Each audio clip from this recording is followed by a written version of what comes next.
Welcome back to the action here on Race Department's 24 Hours of the Nordschleife. My name is Simon Smith and we are on hour number 9. Oh yes, if there was a fragrance, I'm sure it would be called a number of sorts of that variety. We have had an extremely high rate of DNFing, and that's left us with just 16 teams left, but they're all valiantly soldiering on. And here to take us through the next 3 hours of this section of the broadcast is Roy Magnus. Hello. Oh yes, awesome Roy. Holding up our Nordic side, Oscar Hardwick. Hello. Keeping up our slightly twisted testicle side of things, and Liam Jenkins. Hello. Keeping up our slightly under 18 side of things. That was a low blow.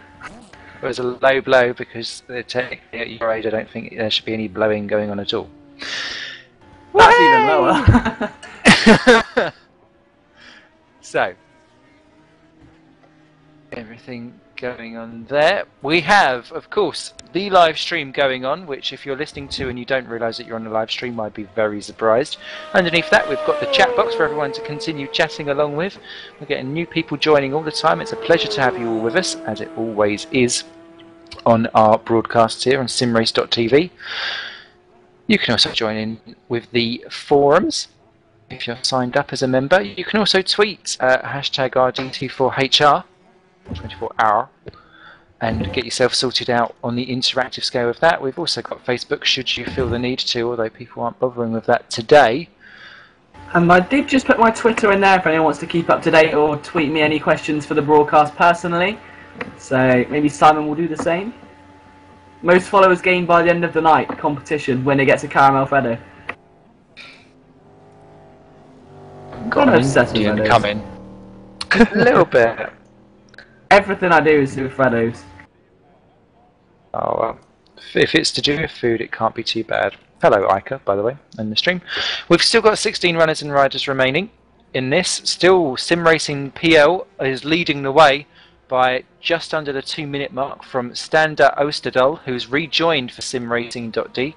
So he's just joined onto the track.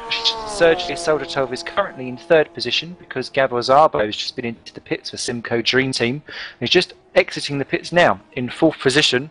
So that's going to be an ongoing battle because they're kind of yo-yoed between being 15 seconds to a minute apart. And you can see Szabo just going 1 lap down as he exits the pits from who's just gone at him. The GT2 class has got a Torrent Motors 1-2 with Petr Kaza leading the mobile variety of the team and Stephen Dime running in 2nd for the Torrent Motorsport plain version, with Marcus Novki in 3rd, Virtual Endurance Racing, still ahead of Alexander Yurev for Ikuri Sim Motorsports. We've had plenty of action going on, but all 16 teams that are currently running at the moment are running in a juicy, good, steadfast fashion. None of them are looking like they're going to throw themselves into any trouble soon at all, and we've just approached the 11th o'clock here in game time, so there's going to be plenty of nighttime action left to come. How are we enjoying it so far, guys? Yeah, it's been fantastic so far. Really good racing in those first 3 to 4 hours, and things have been thinning out since, but action still gets thrown at us every now and then. We're looking at a couple of cars very close on track at the moment. This is like my 2nd 24-hour race I've done, I think now. But always, first time for everything to commentating with you, Simon, and the rest of the guys. So it's just been like really nice sort of experience to just get a feel for this sort of endurance race. So group hugs. I think name of the day. So yes, I've done my takeaway bingo, just in case. I think James Johnson was asking about that earlier on. That's on its way in the next couple of minutes, so I will probably quieten down and just give random comments of as you do. As you do. I know I shouldn't talk with a mouthful, but sometimes that's the only way you can get through a day. So I shall pass you probably over to one half of the Chuckle Brother, which is Joey Magnus, and of course Oscar Hardwick, who's going to be our Quizmeister guru Some good stuff, and Liam Jenkins as well.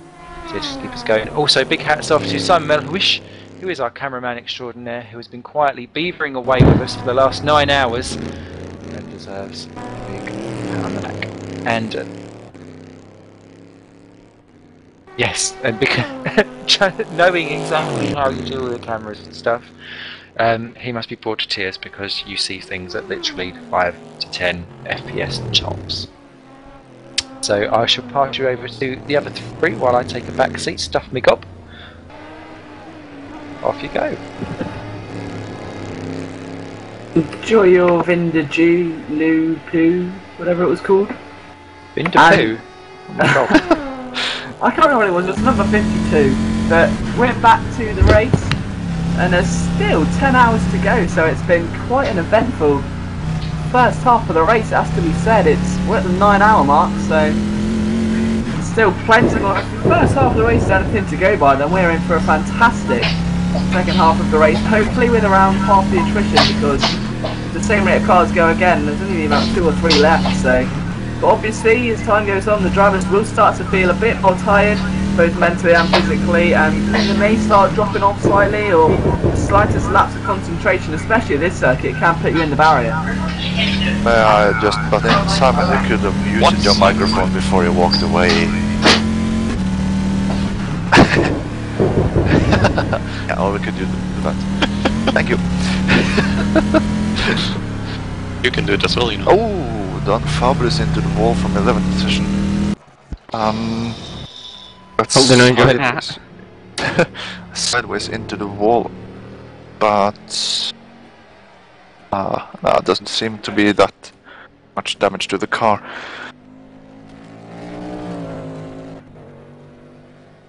It looked like it was that big of a hit either, but everything seems okay.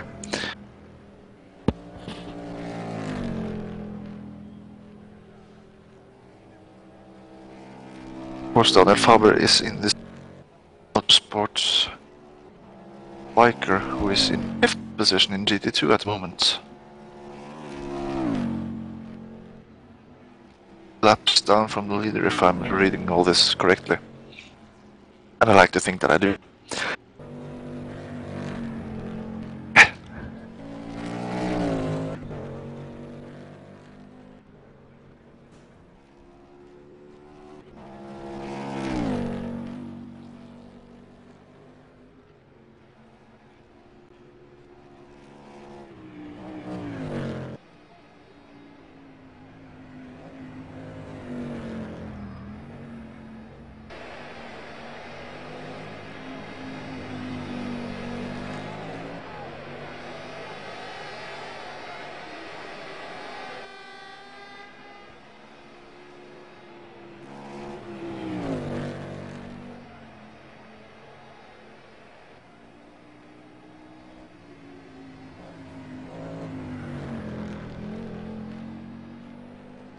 As Liam Jenkins has left us here on the stream, you're currently in the somewhat capable hands of Joachim Skalstad, myself, and Roy Magnus.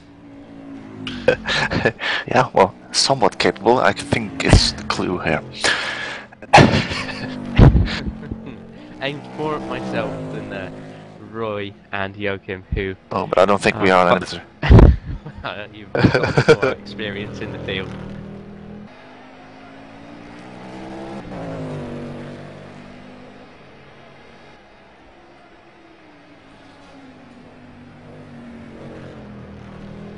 So who are we watching then? Been doing anything funny out there, or is just plain racing? I'll tell you what, my R-Factor is having some fun, I guess, with me, because it seems like half of the field is driving around with their indicator lights for pit speed limiter on the rear end flashing. So I think I see pit stops everywhere, but I don't. They're actually out on track. So we are down to cars. left racing. 9 GT2 cars and 7 GT1 cars. They're quite evenly spread out, but still.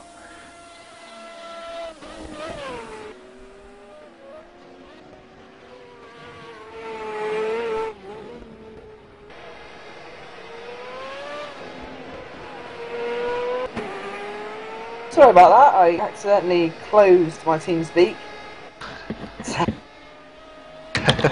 Kind of panicked to get it working again, but if it is too much. And if you are unlucky and do it again, I've now upgraded you to channel admin, so you can get back in. And now I feel powerful. Well, you can't do much now. Don't shatter my dreams.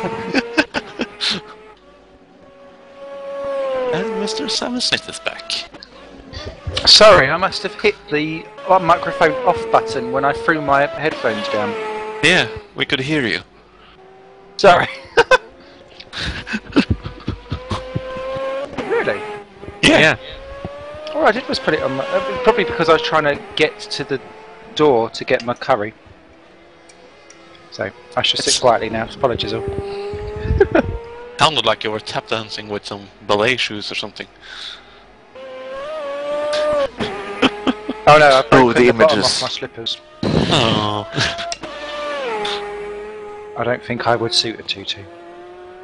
I would. I guess. That scares me more. What will scare you even more is seeing it.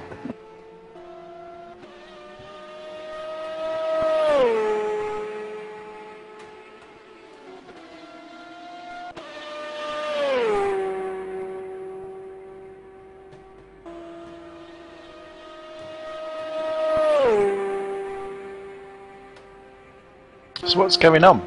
Well, it has come to the unfortunate time of the evening that I am going to be starting my GT and touring car quiz. Awesome. And that's So- good, because we have just been joined by Chris Butchacho Butcher. Butcher. Well, we'll talk to Mr. Butcher first. Good evening. Good evening, Chris. You been on the sauce, Simon? Not enough. But I do have 19 who's left. You sound like you're stuffing your face. Have you been playing takeaway bingo, have you? I'm just eating the rewards of it right now. And to be fair, so all is good in the world. How are you doing anyway? Your race was looking quite eventful. Yeah. Well, we did quite a lot of setup work last night. I mean, I've only been drafted into the team at last minute. I want to say thank you to Rowan Pipes Maniacs for giving me the opportunity to be back in the LMS, but and part of race department's history of this 24-hour event. But yeah, we did quite a lot of work on the setup last night, and then I jumped in the car today, and it felt completely different. And then, as you might have seen, you know, about not even a quarter into the lap, and I understeer off the track and take the front splitter off, which I felt a bit daft with. Took me a fair few more laps and more trips into the pit lane to get bedded in, but once I was there, I felt quite comfortable, and towards the end there I was setting a reasonable pace, so hopefully when I get back in the car tomorrow morning I should be alright. You having a good old kip before that? Yeah, well, I need to go get my tea now because I jumped in the car straight from work, so I've not even eaten yet. So I'm off to do that, and then it's time for bed. Well, that needs to be rectified. Good on you, mate. Well done. And it's good to see you back behind a wheel. Actually, it's been a while since I've seen you driving a wheel in anger. So good to have you back. I know it's I've missed these endurance races, but you know I've not had the team around me to be able to do it, to be honest, for various reasons. But yeah, nice to be back, and hopefully I can secure a drive for next season. Hopefully. Awesome stuff. Sorry, someone else take over. I'm too busy stuffing the gob. What happened to the leading 05 motorsports car, by the way? we were just talking about in TeamSpeak, and none of us saw what happened. Yeah, lost the wheel. He lost a wheel, and when you lose a wheel, there's no getting it back. Right, okay, because we noticed that he'd been in the pit lane for a while. Yeah, he lost the rear end of the car up at the Swedenkreuz section, so... but basically where the circuit turns right, he turned left in the barriers. And that's not a good idea. No. Well, it's weird because I had a moment with a back marker about 2 hours into my stint, where he just seemed to just stop on the racing line. I had nowhere to go and ended up smashing the Amco at 250 k's. I've no idea how I didn't wreck the car, but I suppose that's the way it goes sometimes. Indeed it is. Been the way that it's gone for many people today, sort of just highs and lows for every team involved. I just want to mention that Boy van der Laar is behind the wheel again of the current motorsports biker. Second position in. Oscar, you've got people waiting for your quiz. I've got people waiting for my quiz. Well, I was letting everybody get a word in with our guest Chris Butcher, but if you'd like to stay in the channel for the quiz, Chris, yeah, why not? See how many answers you can get correct. This is going to involve everybody who's currently in the Royalcast channel and everybody who's watching. Again, I suggest a piece of paper or a Word file or something along those lines, because you're just going to have to put down an answer for every question, and then at the end I'm going to go back through it again. And I want everybody to post in the chat or to me on TeamSpeak the mark that they got, and I'll read out some of the high ones. It'll give you the glory of being a bit of a motorsport nerd live on stream. I'd really appreciate it if everyone played fair and didn't go on to Google to find the answers. If any of you get 14 out of 14, I know that you've been on Google, because there's no way in hell. Granted, for the last couple of questions, I think going on Google is permitted, because even then it's quite difficult to find. So, to be fair, I think I've got 1 out of 5 on Simon, so yours is just going to be impossible. Yes, it is. Well, it's not impossible. Everyone should get at least 4. There are at least 4 very easy questions. So how many wheels? Yeah, how many wheels? Oh no. Let's set the benchmark there. If you get 6 or more out of 14, you've done incredibly well. I'm answering you on the text chat. Yes, yeah. Well, everyone answer to me on the text chat. If you're on TeamSpeak, answer in the chat on the stream. Answer all the questions in a text file and then tell me your mark at the end. And if everyone's ready, if a few people on the stream want to say that they're ready as well, just so that I know I've got a couple of people doing it, then I will get underway. That's rock and roll. Looks like the stream chat's gone quiet. Jonathan wants you to play. This carry's really nice, by the way. Fantastic. Alright then. Well, here we go. The first 5 questions, worth 1 point each. All of the answers are a year. Oh, jeez. So I'm going to start off. 1920. The answer to... No, I need to ask the question first, and then you answer. Oh, sorry. But 1920 is not any of the years, so you can write that one off. Yes! Okay, question 1. 1921. This could take a while, isn't it? Question 1, which I knew the answer to, so you should as well, is in what year did Nissan last win the Bathurst 1000? Now write it down in a text file, send it to me on TeamSpeak. Don't say it. Is it with Skyline? 1922. In which year did Nissan last win the Bathurst 1000? But have they driven anything else than the Skyline lately? The question is, in which year did Nissan last win the Bathurst 1000? I'm trying to get some hints here! Not gonna get any hints from me. Then I'm just guessing. It's like Sim Racing's version to Anne Robinson. I'm going to say 1923 then, if it's... Liam, send me your answer in a chat message. Also, Simon Smith, I expect you to have a guess every single one of these, seeing as I've guessed every single one of yours. Oh no, I've got it going on a notepad file, don't worry. Oh, okay, good. So, Did I go correct? provided that's everyone who's managed to get question 1 down. Question 2... Is it correct? Is it correct? Can't possibly tell you. You're going to have to wait until the end. Oh, bugger. Question 2, slightly more difficult now. This will be a bit of random knowledge if anyone does know it. In which year was the greatest distance covered by the race winner in the 12 hours of Sebring? Yesterday.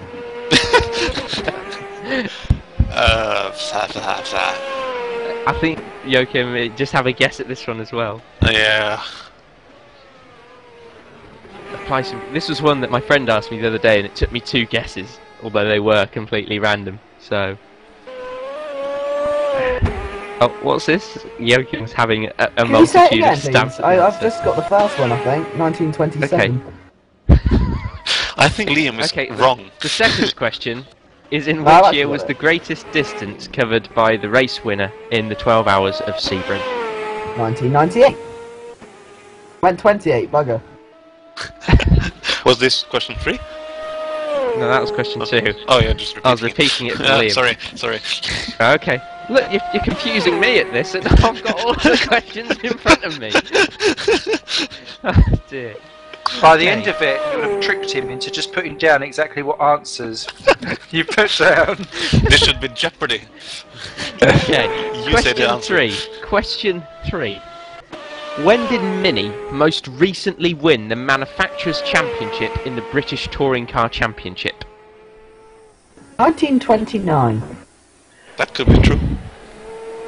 Actually, it's not a bad guess.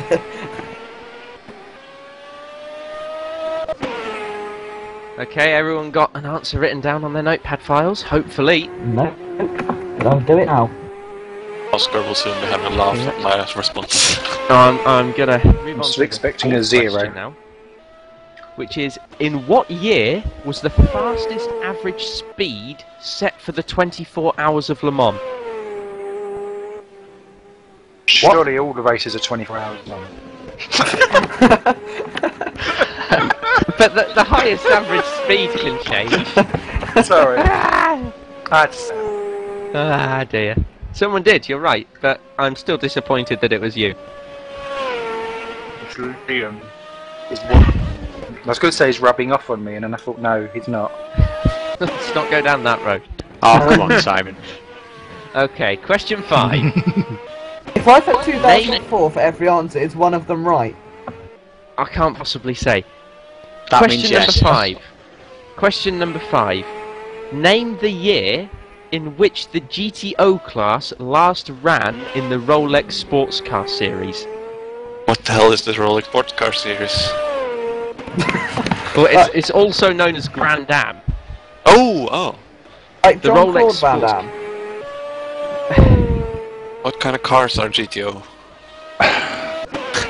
Just GTO cars I'm were ruining sort of this, the GTO cars are sort of jumped up GT cars. They're the really wide, slick tyre, funny body kit Ooh. Corvettes and Vipers, things like that. So what's Funny the last cars. year they ran? Yeah, pretty much. What's the last year that they ran in the Rolex Sports Car Series? That's question number 5. I almost punched 18 something, that's wrong. I just got a short word in from our racer. We've had a driver swap in the leading GT2 car. Rickard Hedsten has taken over from Peter Cosa. What question was the Sebring question? 5. The what? The Sebring one. The Sebring question was question 2. Thank you. Okay, I'm going to move on to the final question for the years, which is: in which year did Darren Turner attain his best result of 6th in DTM? Tomorrow. And I was about to say, I expect Simon Mellewish to know this one, but Yeah, being an Audi fan, he should know that.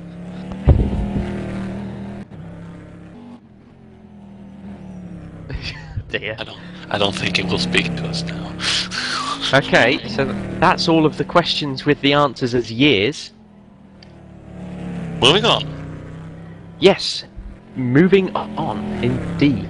I'm going to give everyone a couple of minutes just to make sure they've got all of their answers. Yeah, we should go through the first 6 one more time, so everyone got them.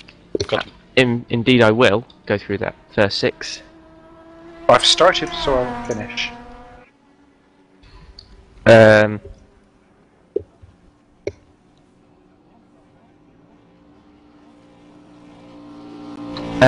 Okay, hold on, I'm just doing a couple of other little bits and bobs. Aye, aye. Yeah, that's exactly what she said.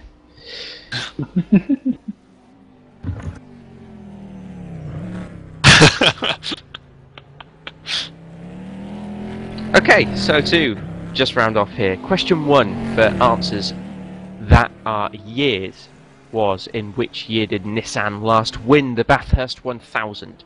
Question 2 was, in which year was the greatest distance covered by the race winner in the 12 Hours of Sebring? Question 3 was, when did Mini most recently win the Manufacturers' Championship in the BTCC? Question 4 was, in what year was the fastest average speed set for the Le Mans 24 Hours? Question 5, name the year in which the GTO class last ran in the Rolex Sports Car Series. And question 6 was, in what year did Darren Turner attain his best result of 6th in DTM? You should be a mastermind like the old guy, like the new guy who's young. You are the weakest link. Goodbye. Okay, now we're going to move on to the next sub-round. As that seems to be the way that I've set it out for this. The next round is surnames. Oh. So I'm going to ask a question which will include a certain amount of information in it and the first name of a driver, and all you need to give me is the surname of the driver that I am talking about. I'm so going on random name generator because I've just had as much luck. Gold star. Okay, right, well the first one, it'll be a crime for you not to get. Okay, so, Okay. This is question 7 of the quiz. In 1990, which Michael made his debut in sports cars for Sauber? Jordan. Now I'm hoping that lots of people know that one because I thought it was dead easy. I think I now have a McIntyre. one potentially right answer. Hurrah. Thanks for that. Okay, so I'm going to move on to what is question 8. Is it McIntyre? Question 8. In 2004, which Jonathan won the championship in the NGT class of the British GT Championship?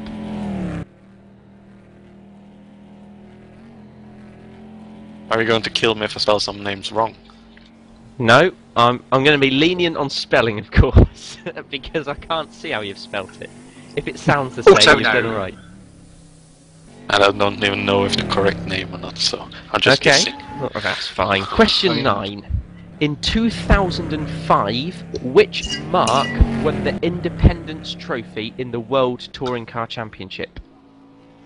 Sorry, could you repeat that? Question 9. In 2005, which Mark won the Independence Trophy in the World Touring Car Championship?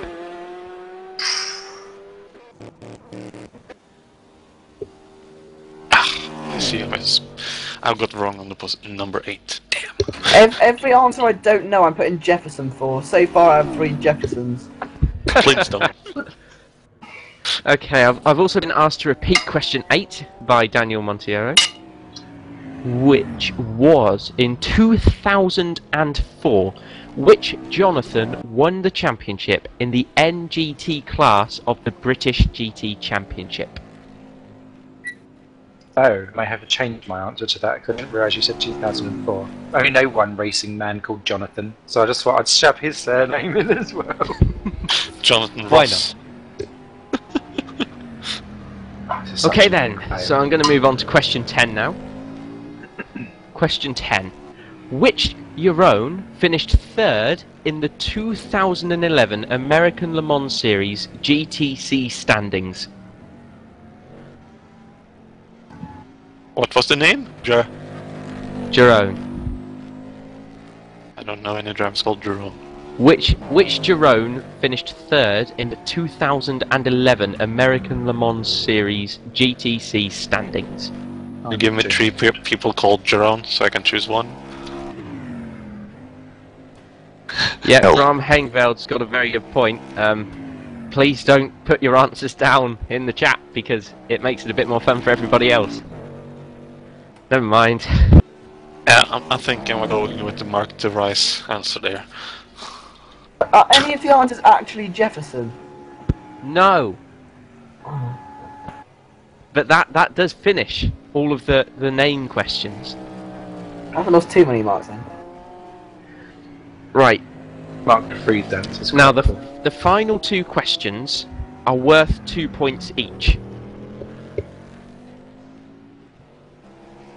And I think on the very last question I would go as far as to say you can use Google for it because it's nigh on impossible. Nope. You're going to say no. Okay, well I've been told by someone higher up than myself that Google is not allowed for the last question, so tell you what, have a guess. I am Have in a top guess position on the on last broadcast, so... Have a guess on the last one, because you'll just have to. Okay, so the double points round is Nürburgring 24 trivia. So we're actually going to go off of some trivia based on the race that you're watching now. Ooh. To a certain extent, not the sim racing, but the real version. The ADAC 24. So. Yep, go on. Okay, the first question. In 2006, which BMW 120D took a remarkable 5th place overall, and who were the drivers?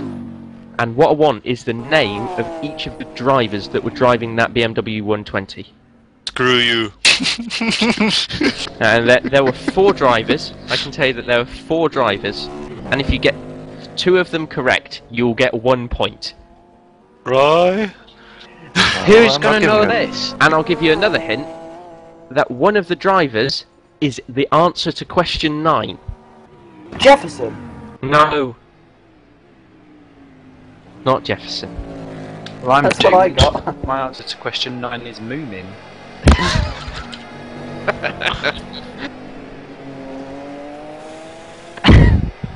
Joachim's given a somewhat half-hearted answer to that one. Is one of them that what's he called?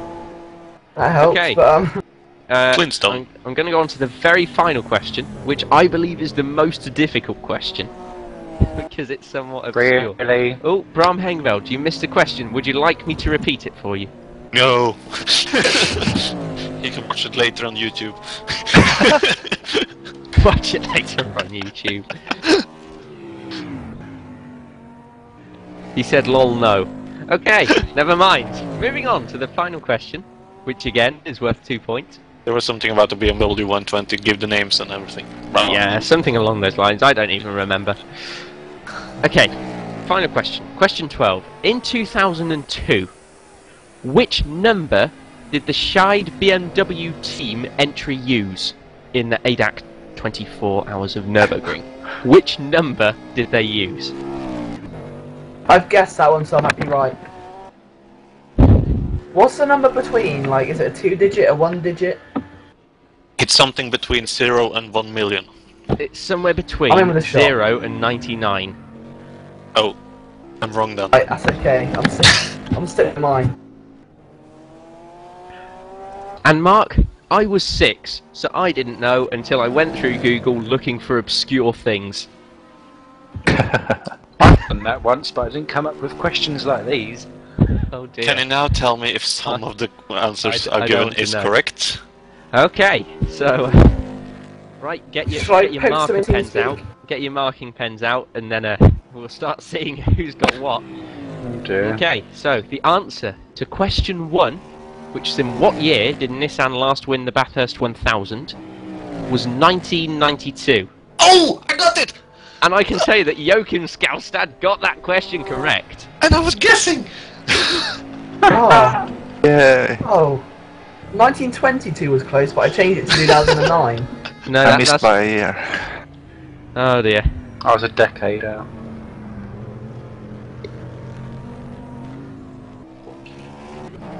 Okay, so question number 2, which was, in which year was the greatest distance covered by the race winner in the 12 Hours of Sebring? 1998. That was 2009. Oh, wrong answer. Oh, you're I out. switched it round. I only missed it by 11 years, so... Okay. 2009. I think I switched my answers round. There was That another year that had an incredibly similar distance, and I forget which one it was. 1998, probably. It probably was 1998, but there's another one. I think the answer here is it was 2,280 miles or something, and another one was 2,240 miles. So very, very, very close on that one, but the answer was 2009. Question 3. When did Mini most recently win the Manufacturers' Championship in the British Touring Car Championship? 1969. The answer is 1979. 1978. Oh dear, so close, so close. My poor little Mini.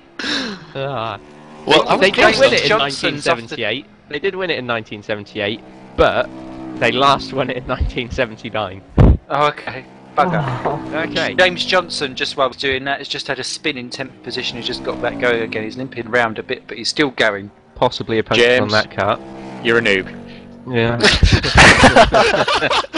That's a bit harsh. Okay. I can say that if he's my teammate. Question 4.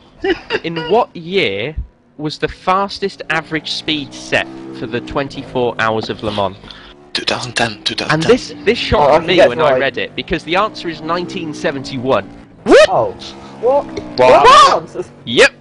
Do you know what? James Johnson was so shocked he spun the car 720 degrees. Why are there 2 Simon Millers on the broadcast? One's stuck and the other one's a connection thing. Don't worry. Oh, There you go. okay. So, there we go. That one shocked me a bit, and apparently it was just to do with the fact that they were racing at full speed the whole race, and there was no such thing as a safety car. Oh. And back in the 70s, they were doing 240 miles an hour, so... Oh, and there were no James Johnson off chicanes the on the track Mulsanne. James Johnson facing the wrong way. I think he's lost his rear wing. Spoiler. Oh dear. Spoiler alert. All spoiled. Yeah, spoiler alert. Okay then, so question Or they're 5. still on. I'll continue with this. Name the year in which the GTO class last ran in the Rolex Sports Car Series. 1989. The answer was 2000. Damn. Oh, what? That I was got my answer to the next 2001. question. Well, the answer to question 6, which is in which year did Darren Turner attain his best result of 6th in DTM, was also 1999. 2000. Damn. Oh. I got one right! Woo! Oh my god, everyone! We're tied. Have a beer. The twat has got something right. So that was your first 6 questions, where all of the answers were years. I got one. And now we're going to move on to the 4 questions that had surnames as the answers. This one was my banker, I might get 2. So I question had 4 7. Jeffersons, I'm out. Question 7. In 1990, which Michael made his debut in sports cars for Sauber? The answer was, of Schumacher. course, Jordan, Michael Jordan. Schumacher. I got one! It was, of course, Ooh, Schumacher. correct. Of course, Schumacher. I'm on I was one, thinking the about rest this is about Jefferson. Ralph though. 2. Okay, and now for one of the more tricky ones. Which Come was, on, Jefferson. Question number 8. In 2004, which Jonathan won the championship in the NGT class of the British GT Championship? My answer doesn't even The answer exist. was Jonathan Cocker. Now that should have been one I should have got, really. Yeah. But actually, I went for Jonathan Palmer, because that's the only Jonathan I knew that was Oh English. dear. Oh dear. Can Simon get a bonus point if he can't pronounce Jonathan's name correctly? No. Oh. Okay. Question number 9. In 2005, which marque won the Independence Trophy in the World Touring Car Championship? Weber. Weber. No, it was Mark Henrici. Never heard of. So, James Mark Johnson's going into the Henrici. pits. There you go, Bram Hengeveld, he knew it. Someone knew it. Of course, Bram, Also a sim Bram knows racer, everything. apparently. Interesting stuff coming in here. Ooh. Okay, question number 10. Another one of the slightly easier ones. Which Jerome finished third in the 2011 American Le Mans Series GTC standings? It was Jerome Blakermolen. Never heard of. Ooh, point to me. So well done to anyone who got that one. I went for D'Ambrosio because that's the only one that I think. I still put Jefferson, so... Okay, so now, these last two questions, remember, are worth 2 points each. So you can give yourself 2 marks towards your out of 14. I screwed I'm up. on 1 so far. Okay, so question 10. In 2006, name the 4 drivers who drove their BMW 120D to 5th place in the ADAC 24. And if you get 2 of these, I'll give you a point because I'm nice like that. Are any one of them called Plus? No.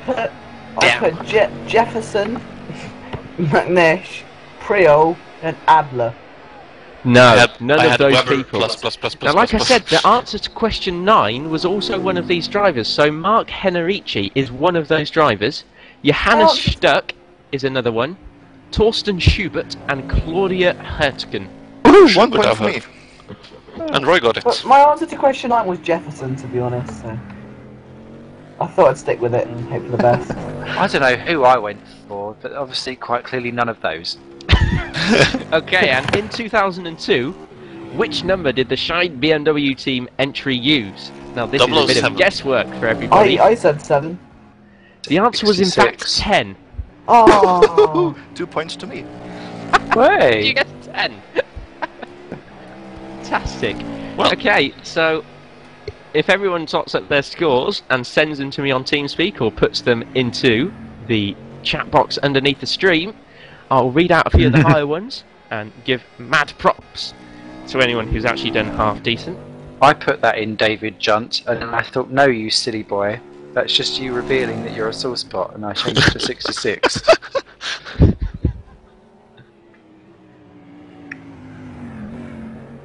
Okay, so Joachim Skalstad, 2 points, 2 out of 14. Deary me. I have no clue. I got 1. If you got lower than me, then I feel like quite happy. If you get lower than me, you get a prize, I think. Well, I think Simon Smith got 2. What up, brother? That was 1 more than I thought I was going to get. Yeah, to be same fair. here. Same here. I think this cream cake that's going to be coming out quite soon is well deserved. Okay. Quite have afters. Just a little update on our race. We've had 2 driver swaps in the Simco Dream Team GT1 for now over the last 3 laps or something. It's Charlotte Pete is behind the wheel now. Just before him we had Thomas Che, something like that. Neil Tasker's also dropped into P15 for the Ace Motorsport car, so welcome to the race, Neil Tasker. Yeah, and congratulations to Neil Tasker because I'm not driving, so he won't be going headlong into my car. Like last week. Jonathan Ackerling. Åkerklint. Let's show off. Don't start saying names like pronounceables. Adam Eggbert, I've been informed, got 2. Mohammed Patel on a very impressive 5. And near on unbelievable 9 out of 14 for Bradley Vanian. I'm sorry, but Bradley Vanian is not that clever. We call hacks. You've done it wrong. Google is your friend. Google is your friend. How do you think I found out the answers in the first place? Oh, Google wasn't my friend. And what you win for doing well in that is nothing whatsoever, so well done for wasting some of your time. Oh, But if you whoever's on the actually did stream's get, got them. if you actually did get 1 or less, I'm actually prepared to send off a signed tissue. If you want to leave me your address. Signed For with your love efforts, juice. Just for trying your hardest but not achieving, you deserve something of its kind. just drop me a line, tell me your address, and a signed tissue will be heading your way. Also, if I continuously say Jonathan Ackerclint for the... Åkerklint. Why is it Åker? But it's an A. No, it's an O. It's got got a little hat on. You don't have that letter in the English vocabulary. Ackerklint. Åkerklint. Åkerklint. Like that. Åkerklint. Åkerklint. Åkerklint. That's fantastic. Bradley Vanian, would you like to put out phonetic names for everybody that we can't pronounce, please?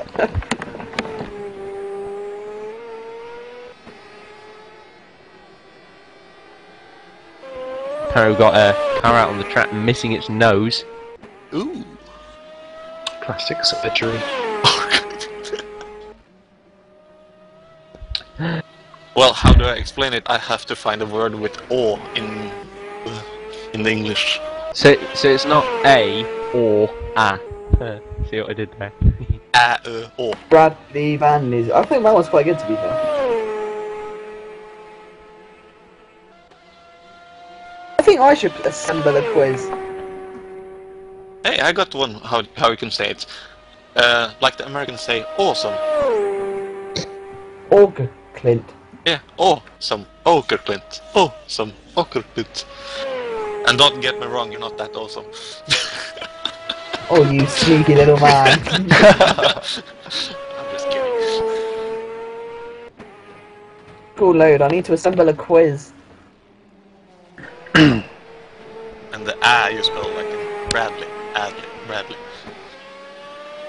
There you What I go. might do is play a bunch of TV themes and you have to guess what they are.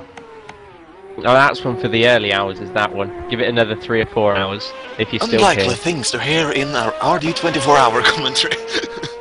Someone talking about the racing. Yeah!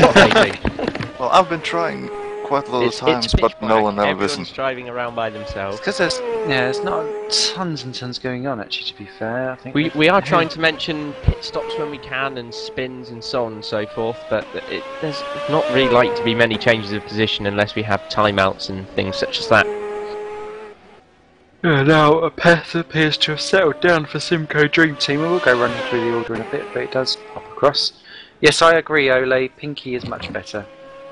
And actually, we could go, just to round off the quiz fun. Ole Marius Myhrvold. We could do the next question of your quiz. Yeah, Yeah. let's go for that. As Pinky! That's cool. As Oesterdal pops a lap on Urev, and then actually in a little bit of traffic there in second position, but he's sorting his way through it because everyone appears. There's only 16 cars on track, and 4 of them are within a space of about a second, so they need to sort that one out. Question 6 on the big long quiz, for which you could potentially win a copy of R Factor 2. Went all hillbilly there. How many players can race online in one race on the game Trackmania? Oh, that's many. 2. I think I know this one. Ain't that over 1,000? On one server or just overall? On one server. It's As in like over one race at one 9,000. time. I missed the question completely. Don't say the answer if you do know it, Richie, but yeah. How many players can race online in one race one time on the game Trackmania? I have no idea anyway. Your quiz is too hard. Call yourself sim racers. Trackmania into sim. Call yourself racers. Downgrade. The thing there, Simon, is I was going to go for something more conventional, but then I sort of remembered that it wasn't, and I think it might be that. No, but you're not massively far off. Am I not? I No, thought it was a I think you decent should guess. conventional it a little bit. Make it more conventional. I'm going to start my quiz. I'm going to say a song lyric, and whoever sings the next line first in the chat gets a free tissue again, because that's all I have to give away. Can we do it here as well? Can we do it in the stream channel? Because I like the music. No, I'm not. I'm only singing it or saying the lyrics, so you have to type it in the stream chat. So I can't type quickly. Liam's musical genius of love contest Hold on, quiz Liam. I'll add you to my assessment. whisper list so that I can sing the second line to you without anyone on the stream hearing it. We can do a duet. For me to pop back to my team right here. and Ivory live together. We're going to do point standing, so the top 5 people to get it, so the first person gets 5 points, second gets 4, blah blah blah, and the winner at the end of 10 songs will get a free tissue and a free headphone because one of them fell off.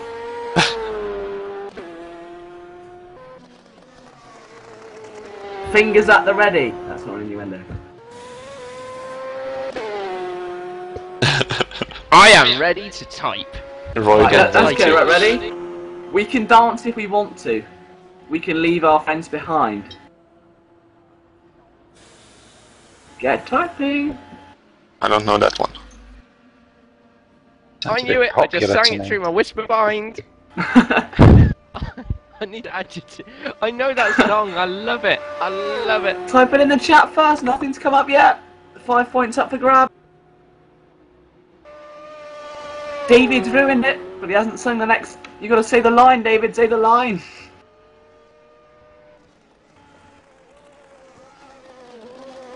Still 5 points up for grabs. This whole contest is going so well. Oscar's got it. Oh, it's you. Boom! I just realised it.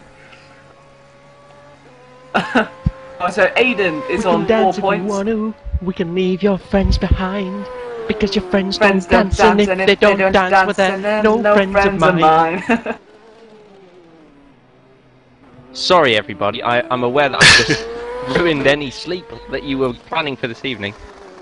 How is this race related? Could I actually put on driving music then? Right, so that's 4 points. If anyone wants to copy and paste that, then we'll get 3 and 2. And 1. We have some example. Oh, Jill just spun the car. Oh, someone facing the wrong way. Jill is on his road to hell. Is that one of the answers? No. Damn. Don't know what happened there. Like, I guess it's just difficult to maintain concentration, especially in the dark after I'm driven for this amount of time. Yeah, coming up on 10 hours if it's now. watching the broadcast as well. Yeah, it's doing all those things at once. It's doing a fantastic job of keeping it going as much as he has to. I think all these guys have to be fair. There's been such a high attrition rate in the day, and especially, you know, the track does get more difficult with the night because you have to change your line. So to every guy still in the race, I think it's a huge congratulations. Yeah. Okay, next song. Next song. So to be fair, only 2 people got points, so you've got a big gap to try and catch up to them now. So that song's over. Yeah. So Oscar leads the way at the moment.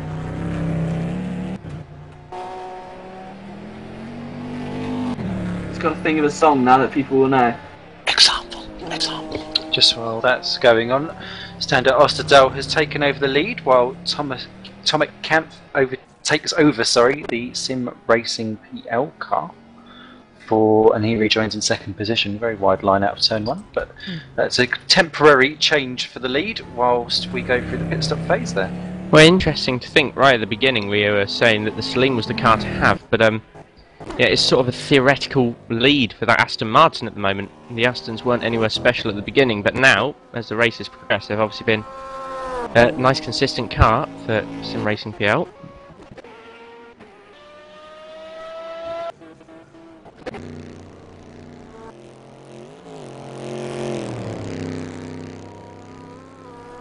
Okay, so the next song, if your keyboards are at the ready, are an American artist, so for any Americans out there, you probably will know them. They're quite popular in England as well, to be fair, so... How about Norway?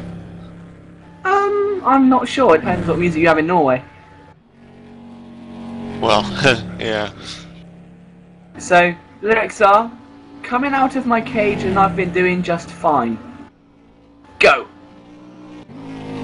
You have to sing it, unless I won't recognize it. Jesus. Coming out of my cage and I've been doing just fine. That's enough embarrassment and losing viewers. Well, we're down to 169 viewers, so...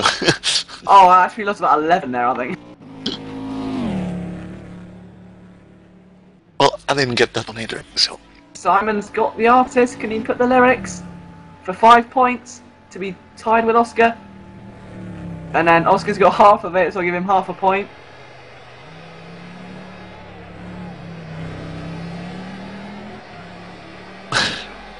Say the lyrics, guys! I don't know the lyrics. Oscar's just gone mental. Oscar, I'll give you 3 points. The only artist I really listened to at the time is Example, so... I mean, to be fair, it's only Oscar and Aiden actually in the points at the moment, so... And, okay, so Oscar's... Oh, I'm not sure. I think Bradley can get some points, so I'll give him 3 for that as well. Oscar's already got his, so...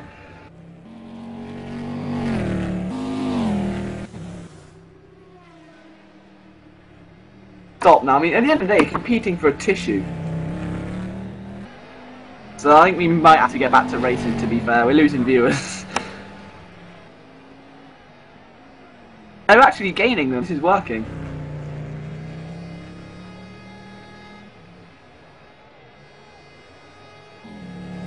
I think we should let Simon play our songs on his keyboard. Again, it's still too early in the evening. We need to focus on the racing whilst we still can. I didn't mean to... He's off. Dropping in now. Right, so I'll do the third one and the final one. This could be the winner. It's an easy one. Tonight, I'm gonna have myself a real good time.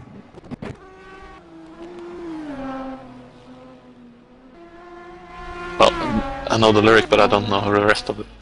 Yeah. Wilco's in there, look. He's got the band.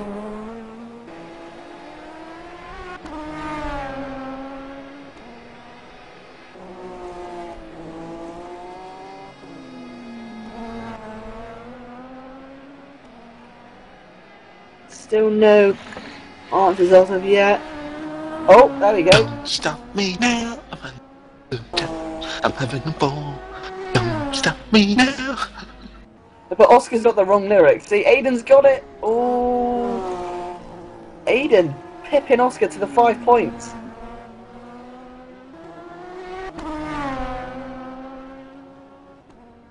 Now winning by 1 point. Ooh. Oscar's going to be disheartened when he doesn't get a tissue.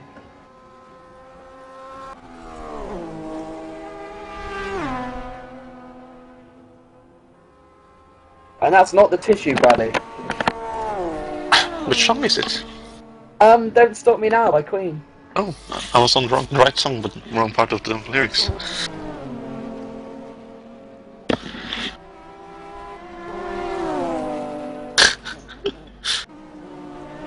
I don't know why we're so hyper tonight. It's just...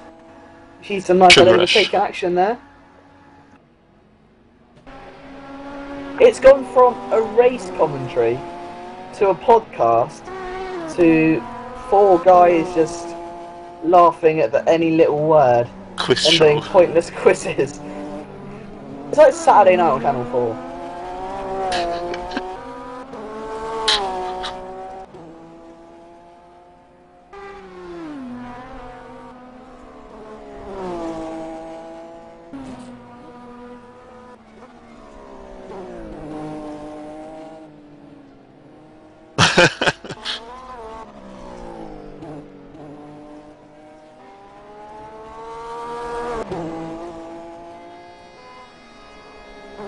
So while we've gone completely off topic, I'll give a rundown of your current leaders. So first place, back in the car after being interviewed a few times, is Stander Osterdal, and as to be said, he's done a fantastic job today. To be fair, he's been consistent, and you know, driving this track isn't easy, and I think he's driven it through each phase of the sort of daytime passing. Then second place is Soldatov, Borjan Driska, I beg your pardon, sorry. Then third place, Soldatov. Fourth place is Pether, followed by Kiss, Peter Kassa, Boy van der Laar, and Kax Murak. And then P9 is Yurev, and rounding out your top 10 is Vladimir Koldziorski. P11 is Faber, or Faber. P12 is Gail Dehan. 13th is Adam Egbeer. 14th, Lee Palmer. 15th is Nigel Middleton. I'm feeling you're reading the wrong list, but I'm not sure. Am I? 16th is Sergei Yashin, and 17th is Stankovic. If I'm reading the right list. Sounds like you disconnected about 4 hours ago. Really? Yeah, none of those Reading the people right in the list. car anymore. Well, the list that I can see on Roy's TV screen is Ostadal first, Kempf second, Oh Jesus Christ! I'm way Buksha off. third, Peeth, it's so far to the TV, Boys Peeth, Bram Beelen, Richard Helston, Boy van der Laar, Marcus Knopfler, Alexander Yurev, James Johnson, Marius Bert, Bill Dehaan, Adam Egbeer, and that's so far the TV list goes so far. Matthew Colomb, Neil Tasker, Marius Sidinoas, and then we're over to my pace car.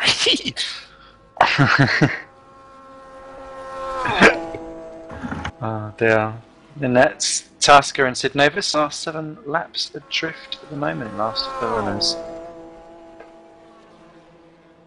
I just actually want to quickly say thank you to everyone who's actually working on this. I mean, it's been quite a long afternoon, and especially to Simon Mellowish as well. He's been doing the cameras. He's been doing a great job keeping sanity there. So.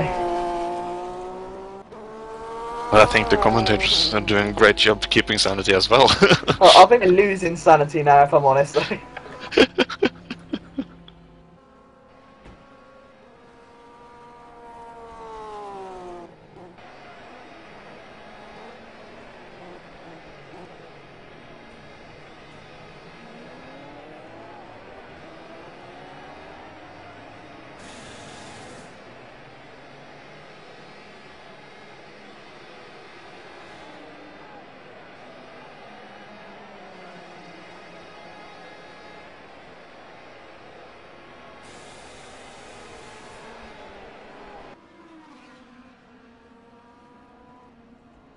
I wonder how long it takes to get lighter. I'm not sure actually. I think it'll be around 2-3 hours away, maybe real time. And we've got a few guys in to join the madness. Bradley Vanian being one of them. Yeah, I just came in to like make it even more mad. And Jonathan Ockerclinth. Ah, close enough. Close enough. We're getting there. It's a good Slowly. attempt. It's a good attempt. Absolutely. Woo! Oh, the Jenkins Master Lock. Right. Anyway, I'm going to keep you guys on the straight and narrow, and actually ask you some questions about your racing. I'm going to start with Bradley. Obviously, you were driving the I forget which car it was, but you Optimum crashed Motorsports. out. Optimum Motorsport. There we go. My memory is refreshed. Panos, and you were the person driving the car when it DNF'd. What happened there? Well, as I explained earlier, we got hit. Well, another car rejoined in front of us, and then due to the damage which was created by that crash, it was very hard to control the car. And just got stuck on the curb. Curb was too high. Really? That's it. Stupid curb.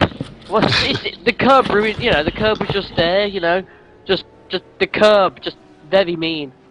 Bullied us. I remember Trying to take our Marius doing something similar in RD LMS. It was trying to take our dinner money away from us. Trying to, yeah, bullying us. Well, I told you to do it, so.